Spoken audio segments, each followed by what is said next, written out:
You know, for centuries, it's been the ultimate dream, right? A world without work, a future where technology finally frees us from the daily grind. But what if that dream, once we actually get it, turns into a total nightmare? Today, we're going to dive into the promise and the very real peril of a world where work is no longer a necessity. Yeah, that's a pretty chilling way to start, isn't it? This quote really sets the stage. It suggests that in our big rush to be free, we might have accidentally dismantled the very thing that gives us purpose. This isn't a story about a utopia we achieved. It's about a dream that completely cracked under its own weight. Okay, so first, let's just remember the dream. Really picture it. No jarring alarm clock, no soul-crushing commute, no deadlines breathing down your neck. Just a world of endless free time, where every single day is a blank canvas for you to create, to learn, to connect. This was the prize. This was supposed to be the final goal of all our progress. But to really get what was lost, we have to remember what work was. Because it was never just about the paycheck, was it?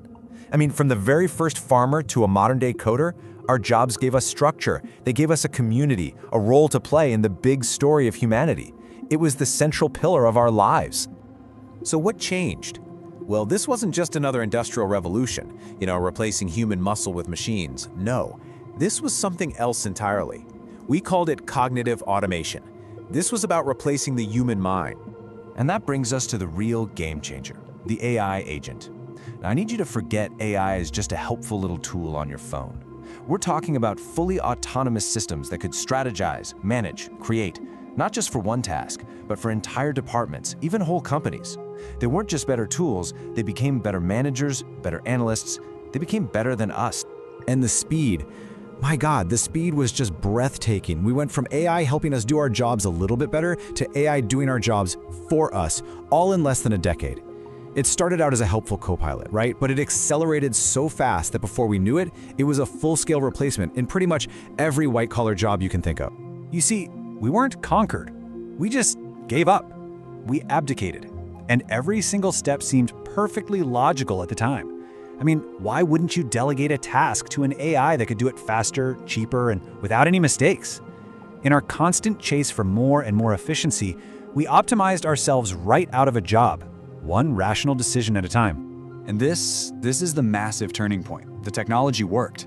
It worked flawlessly. The dream of a work-free world was finally real.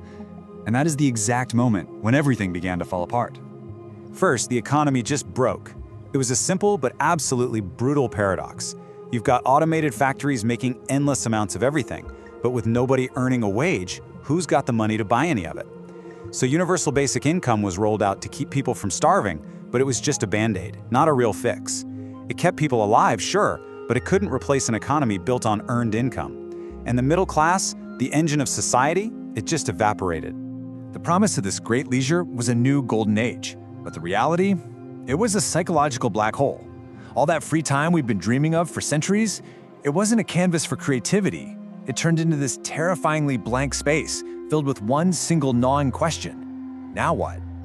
No, really, think about it for a second. How do you introduce yourself? Most of us, we start with our job. It's a shorthand for who we are, what we're good at, our place in the world. When that's just gone, what's left? This question of identity became a ghost that haunted billions. Well, the system offered a solution: distraction. An endless stream of perfectly curated AI-generated entertainment was available everywhere, all the time. It was basically a digital opiate, so good at giving us exactly what we wanted that we just stopped wanting to create anything ourselves. Why go through the messy trouble of human connection when an AI can simulate perfect friendship on demand? We all just became passive consumers in our own perfectly tailored but completely sterile little worlds. So the final result of all this wasn't some unified paradise, far from it. Society fractured. Without the common ground of work, we just shattered into these new, deeply isolated classes. 3 distinct classes emerged. At the very top, you had the engaged elite. These were the architects, the people actually building and managing the AI systems. They were the only ones left with meaningful work.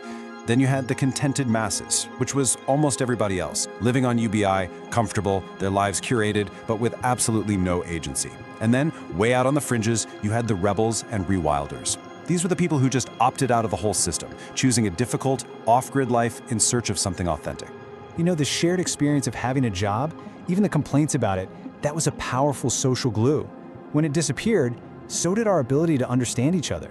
The elite couldn't get the aimlessness of the masses. The masses couldn't understand the drive of the rebels. Empathy just withered and died in the gaps between these new worlds. And this is the most critical part of this whole story. This isn't some prophecy about a far-off future. This is a direct line drawn from the path we are on right now.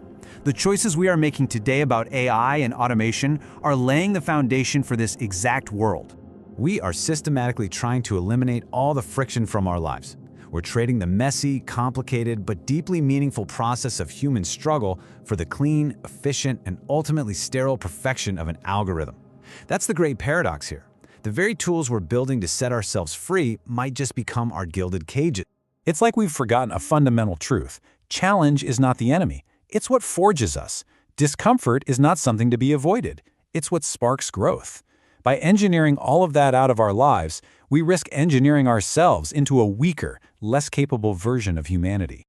And that leaves us with one last, really haunting question. We have spent all of human history fighting for this moment of rest, for this great silence. But have we spent any time at all preparing for what we'll do once we get there? Are we really ready for what we're going to find in that quiet? Ultimately, the future isn't something that just happens to us. It's something we build every single day. The technology's coming. The optional work world is on the horizon. So the only real question left is, what will you do to find meaning when it arrives?